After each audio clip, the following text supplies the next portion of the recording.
So after round 3, we're very lucky to be joined by American Grandmaster Sam Sevian. Sam, thank you so much for joining us.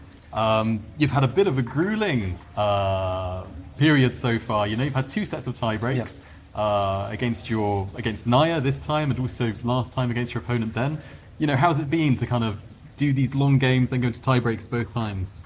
Yeah, I mean, obviously tiebreaks are very stressful and nerve-wracking, but I mean, I've played so many of these rapid matches, like World Cup sort of format tournaments recently, so I feel like I'm able to play good chess. And like your games overall, you know, you've had 2 draws in the classical portion, then it's come down to tie breaks both times. Is that like part of a strategy or something, or just haven't quite been able to nail them in the classical portion? Yeah, I would say the latter for sure. Yesterday I had a really good position early on, and I mean, he defended very well, so it kind of petered out into a draw. But I mean, today's rapid game was, the first game was very complicated. It was a queen and knight versus queen and bishop ending, and we both had 1 second at some point. So wow. Yeah.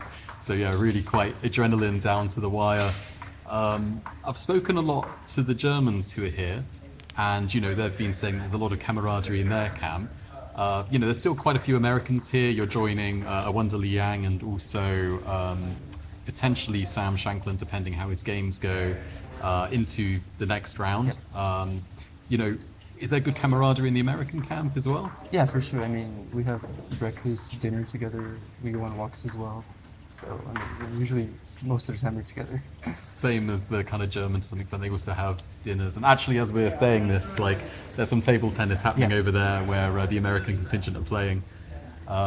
Yeah, so I mean, after your games as well, it was some time until you came out. You know, can you tell us a little bit about what was happening there? Yeah, it was a doping test. Okay. It's my first time, so I didn't realize it would take so long. Yeah. Yeah, basically they just make you sit and drink water for an hour, and then when you're ready, you can go. So you need to give a urine sample? Yes. I see. So if you don't need to go to the toilet, then you're just waiting for some time. Right. Are there any prohibited substances that can like positively impact chess play? Not that I know of, but I guess there's this. Yeah, there must be some kind of list. Yeah. You're now one of the you know, Americans in this tournament, over 2,700. Your compatriots kind of surprisingly went out earlier. Does that kind of put a bit of extra pressure on you, do you feel, or? I mean, not really. I think most people are playing for themselves, and you know, whoever's in your way, basically. Doesn't matter if they're top player or not a top player, everyone's strong here. Everyone's going to give a good fight, so you just have to focus on one opponent at a time. Right. And your next pairing, I think, will be against Lorenzo Lodici. Yeah.